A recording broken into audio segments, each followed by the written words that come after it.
Hey everybody, ronarray here, and at this point, Mercenary is just one of the flashiest classes in Path of Exile 2. Just look at those explosions, who doesn't like them? They look so satisfying, and the damage feels very promising too.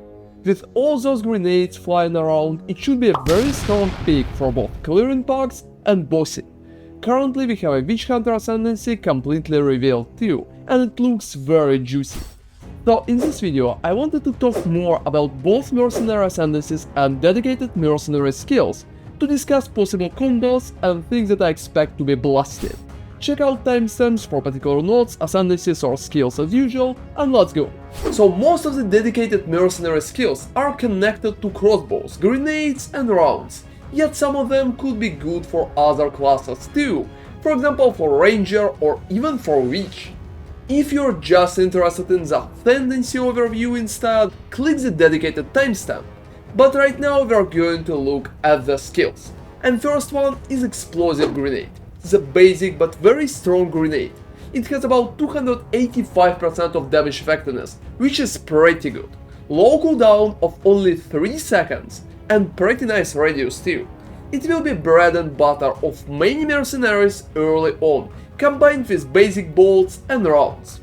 The only downside here, the damage is a little delayed because it has a fuse, so you will need to aim better and take into account enemy movements, but I think it would excel against slow bosses and against bugs that you can crowd control with your other skills. Talking about your ammo, we have Fragmentation rounds, Armor piercing rounds and High Velocity rounds. All those are options that you can load your crossbow with. You can load your crossbow with only one type of ammunition at the time, so you will need to choose which one is appropriate at any particular moment. Fragmentation rounds have a nice interaction with freeze and ice crystals, improving the clear potential, so should work better in combo with like Glacial bolts or Permafrost bolts, which can freeze.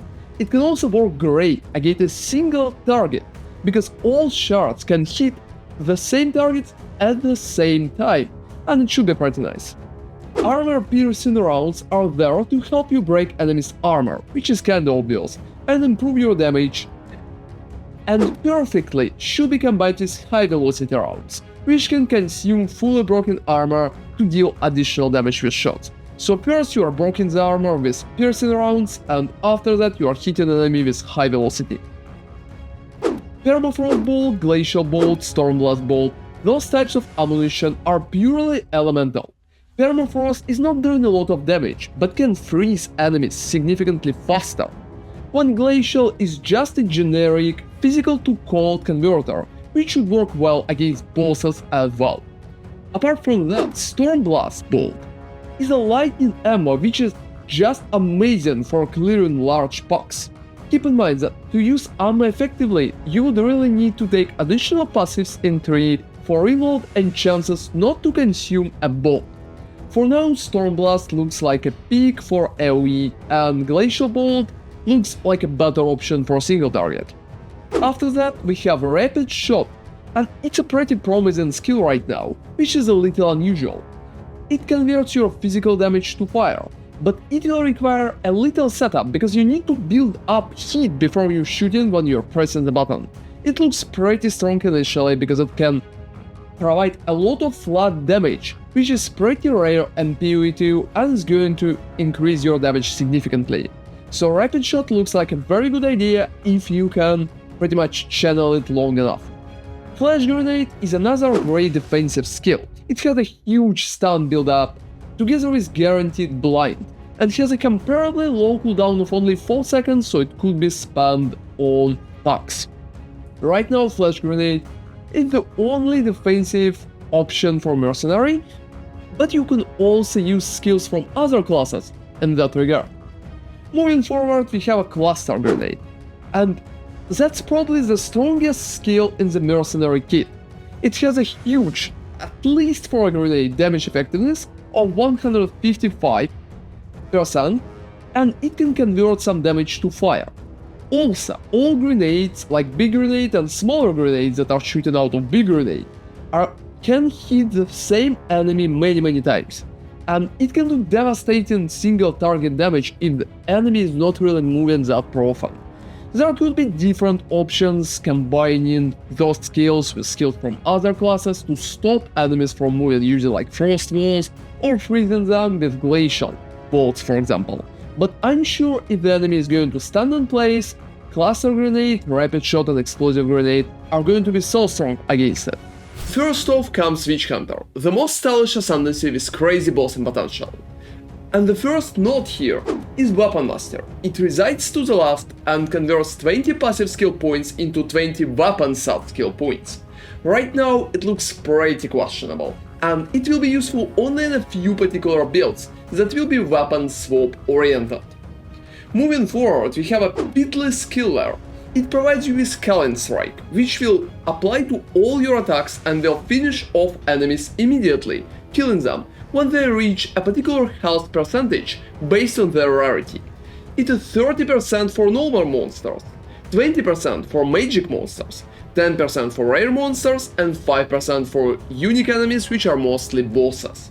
This passive is absolutely amazing for speed farming, because killing normal and magic monsters faster is just the key for speed farming itself.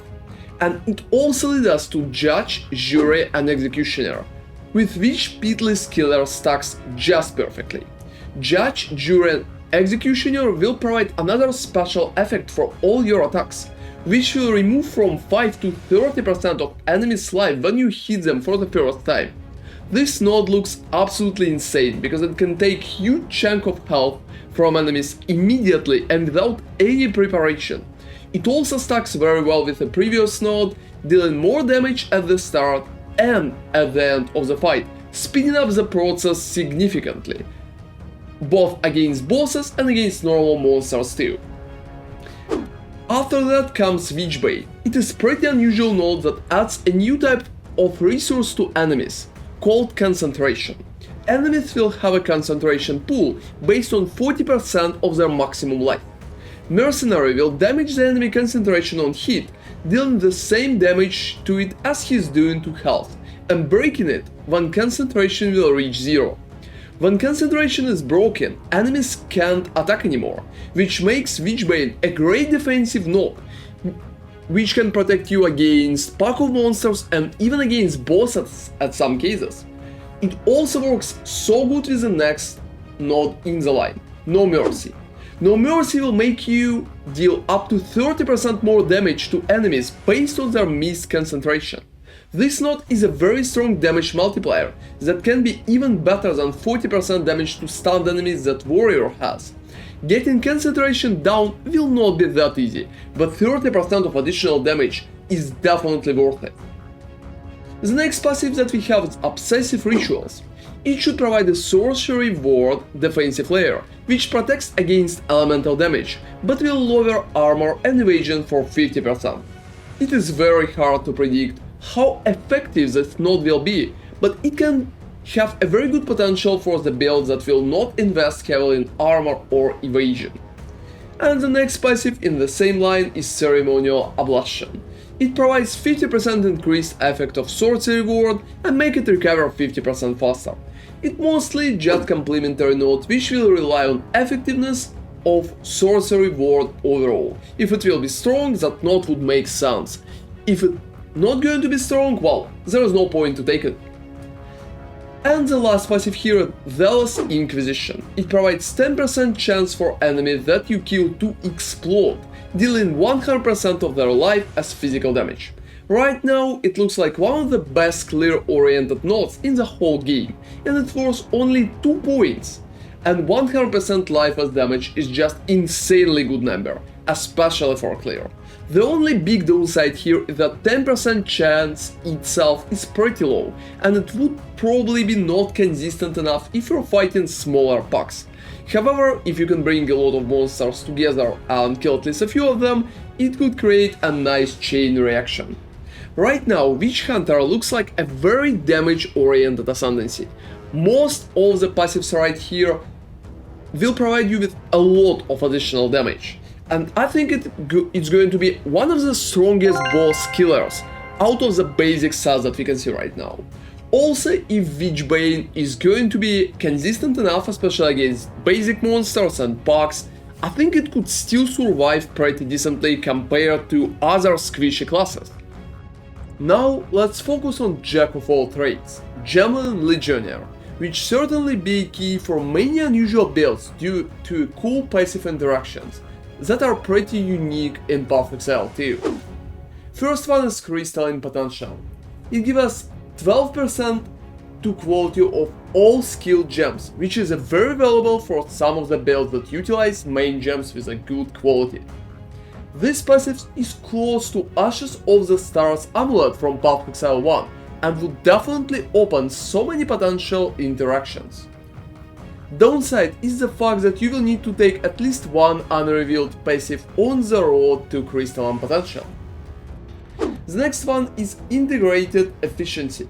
It will grant you 3 additional skill slots, which is not too useful by itself for most of the builds, since you probably already have enough skill slots for most of your panel, including auras and cast on critical, cast on freeze or anything like that. However, that node stacks pretty good with next node for some additional benefits. And the next one is Thaumaturgical Infusion. It allows you to benefit from all inserted support skill gems based on their color, and it stacks very well with Integrated Efficiency because that way you will have more skill slots and more support gems in those skill slots. You receive +1 max cold resistance per 3 blue supports, +1 max fire resistance per 3 red supports, and +1 lightning resistance per 3 green supports, socketed in any particular skill. This node looks very cool and could be used in almost any build to additional tankiness and pretty much to boost defenses, making Legionnaire really flexible and applicable to almost any build out there, including even minions. And moving forward, the last revealed node is Adaptive Capability. It makes meeting attribute requirement easier by satisfying them all with attributes that you have at the highest. This node works pretty well with int or dex stacking builds because it can allow you to safely stack one attribute without worrying about the others. So generally, Gemling Legionnaire looks like a very flexible Ascendancy, and I think when we will see all the quality for all the gems are definitely going to be cool ideas for builds that will be possible only at that Ascendancy, making it very unique and pretty cool. So moving forward, Witchhunter right now seems like one of the most aspiring Ascendancies in terms of single target damage. It also has a nice clear potential as well, making it heavily damage oriented. On the other hand, if Ward would be a strong alternative to Armour and Evasion, defensive capabilities of the Witchhunter could be decent too, making it a great all-rounder. Gemling Legionnaire in comparison looks significantly more flexible and can boost both offense and defense at the same time. How strong it will be will heavily depend on quality of the gems that will be revealed soon. So that's been my overview of Mercenary. At least that class looks very cool and I'm sure you'll enjoy playing it. Thank you very much for watching and see you next time. ronarray out.